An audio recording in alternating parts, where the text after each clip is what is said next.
Este programa es presentado por Banamex, Deloitte y el Tecnológico de Monterrey.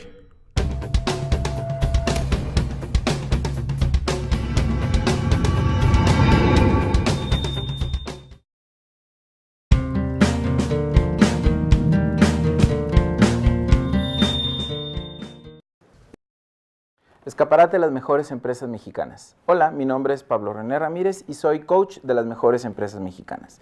Y hoy tenemos el gusto de estar con Francisco Silva, quien es socio de estrategia y operaciones en Deloitte y también es coach de mejores empresas mexicanas. Paco, gracias por acompañarnos. No, gracias a ti, Paco, por la invitación. Y con el gusto de platicar con Paco, el tema que le pedimos que nos acompañe es mapa de valor. Y para abrir, Paco, pues explícanos, ¿qué es el mapa de valor? Claro que sí, va a ser un gusto platicar con ustedes, contigo. El mapa de valor tiene una pequeña historia. Deloitte, a través de una buena cantidad de trabajos que hemos desarrollado, a través de una buena cantidad de experiencias que tenemos con una diversidad de clientes, nos hemos dado la tarea de tratar de entender cómo se crea valor en las organizaciones. Pero cómo se crea valor no desde una perspectiva tradicional de la empresa, sino cómo se crea valor desde una perspectiva patrimonialista del accionista. ¿A qué me refiero con patrimonialista?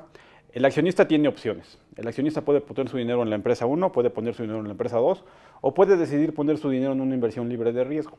Entonces, lo que nosotros hemos buscado es tratar de entender cómo es que se crea o cómo es que se destruye, porque la explicación también tiene que ir por esos dos lados, valor en una organización desde la perspectiva del accionista. El accionista, en la medida que pone una inversión y en la medida que esa inversión crece, no necesariamente a través de los resultados habituales de la empresa, sino puede haber una serie de fuentes de esa creación de valor, él está incrementando su patrimonio. Entonces, lo que hemos buscado en Deloitte es entender y tratar de buscar y tratar de explicar por qué y cómo se crea valor en las organizaciones desde la perspectiva del dueño, desde la perspectiva del accionista. Eso es en esencia el mapa de valor.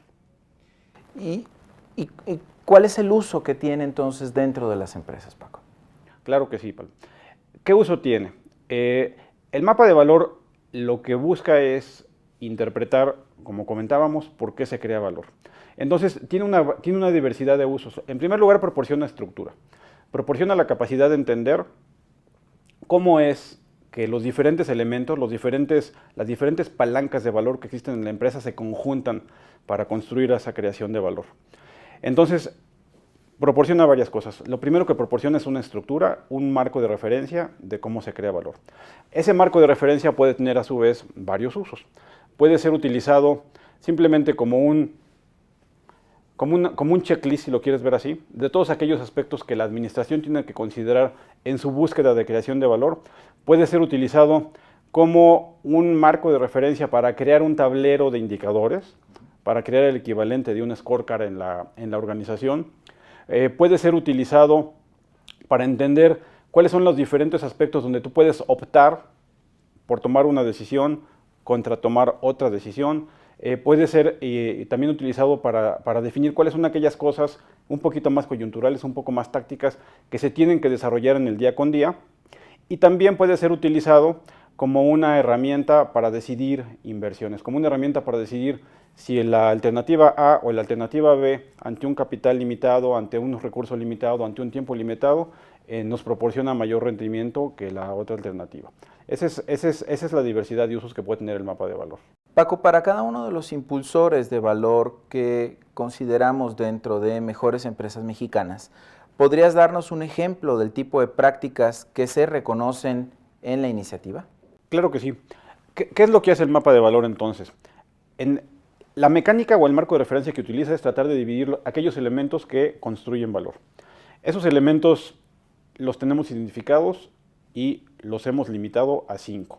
Creemos que son 5 elementos con los que se tiene que trabajar. El elemento número 1 tiene que ver con los ingresos. ¿Cómo podemos explicar y cómo podemos motivar el crecimiento de los ingresos en la organización? Los ingresos pueden crecer por volumen, los ingresos pueden crecer por un tema de mejor administración de precios.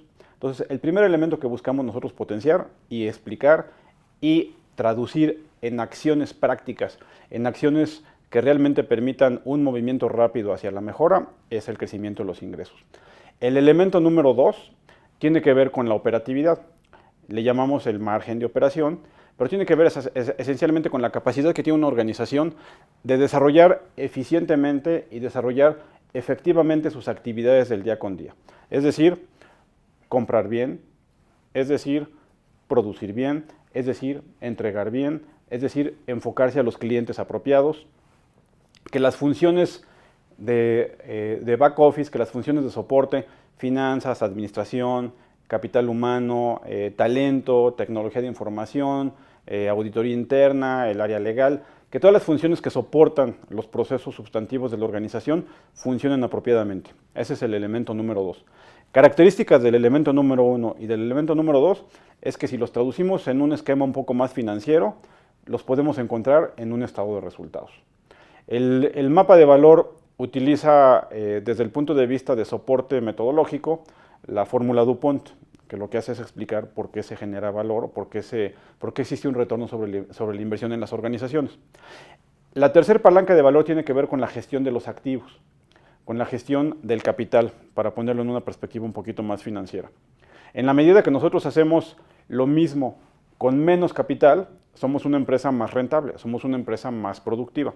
En la medida que nosotros somos eficientes en la manera como manejamos nuestro capital de trabajo, en la manera como manejamos nuestros niveles de apalancamiento, en la mecánica que utilizamos para manejar nuestras inversiones, nuestro flujo de efectivo. El elemento número 4 ya empieza a analizar aquellos aspectos que no necesariamente se reflejan en los estados financieros de la empresa. En el elemento número 4 podemos ver todos esos elementos que tienen que ver con el modelo de gobierno, que tienen que ver con la capacidad de gestión estratégica que tiene una empresa, con la calidad del nivel de dirección, con la capacidad que tienen de cumplir promesas, con la capacidad que tienen de desarrollar proyectos, de cumplir las ofertas que le están haciendo a sus clientes. Todo ese tipo de elementos que no se ven en la contabilidad, pero que sí son apreciados por analistas, que sí son apreciados por los mismos accionistas en el momento en el que le asignan un valor distinto a la empresa A que el que le asignan a la empresa B, constituyen la cuarta palanca. Son los que tienen que ver con las expectativas de los accionistas. Y el elemento número 5, tampoco lo vemos en la contabilidad, pero son todos aquellos elementos que tienen que ver con el liderazgo en la organización. La capacidad emprendedora de los accionistas, la capacidad emprendedora, la capacidad innovadora, la capacidad de gestión de talento, la capacidad de hacer cosas distintas, la capacidad de ser un catalizador, un agente de cambio que tienen los elementos de liderazgo en la organización. La conjunción de estos 5 elementos explican por qué puede variar el valor de una empresa, por qué la acción puede pasar de costar 100 pesos a costar 110 pesos en el momento que la queremos comprar.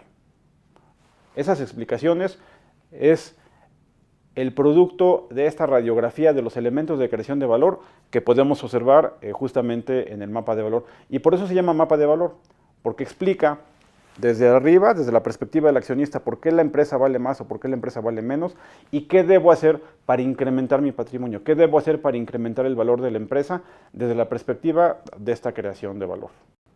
Nos has hablado de hacer mediciones en las empresas. Y lo que te queremos preguntar es, ¿cuál es la relevancia de medir a las empresas de acuerdo al valor que éstas generan? A final de cuentas, como platicábamos al inicio, yo tengo un capital y puedo decidir poner ese capital en una alternativa A, o en una alternativa B, o en una alternativa C.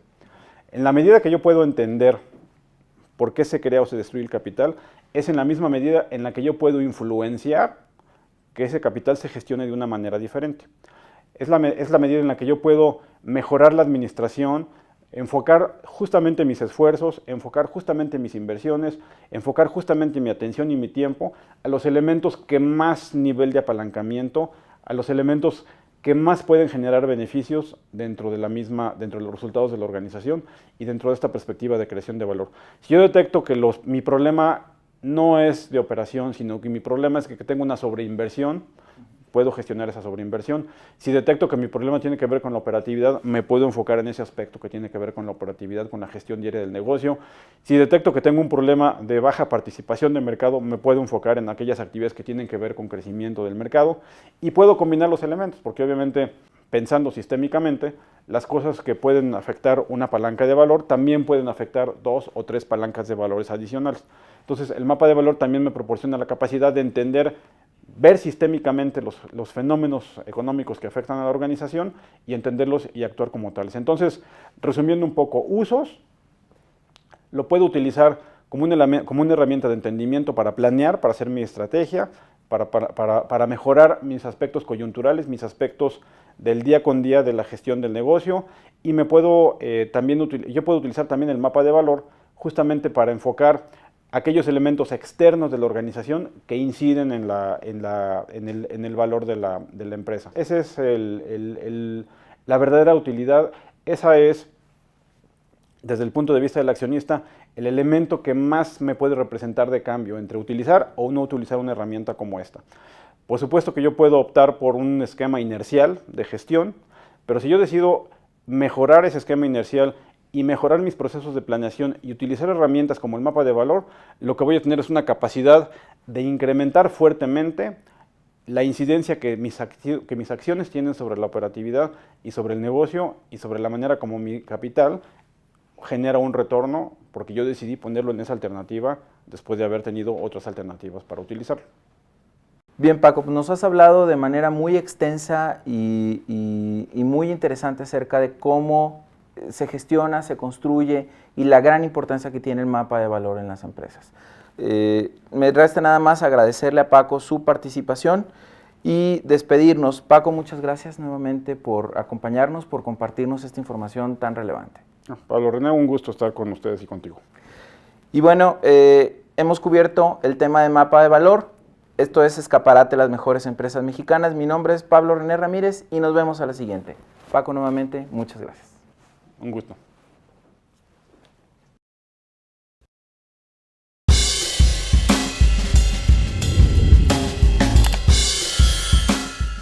En este nuevo episodio de Link Empresarial, queremos recomendarte una excelente aplicación para que puedas moverte en la ciudad con el toque de un botón: Uber.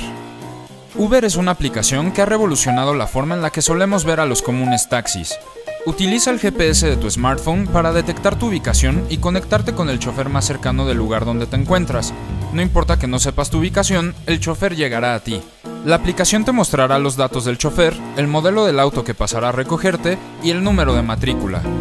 Además, podrás ver las tarifas de la ciudad donde te encuentres y el cargo del servicio se hará automáticamente a tu tarjeta de crédito. Para usar Uber, solo debes accesar a su sitio web o descargar la aplicación y proporcionar tus datos bancarios y de contacto. Lamentablemente, el servicio solo se encuentra disponible en el Distrito Federal, pero pronto llegará a más ciudades de México. Nos vemos en el próximo episodio de Link Empresarial.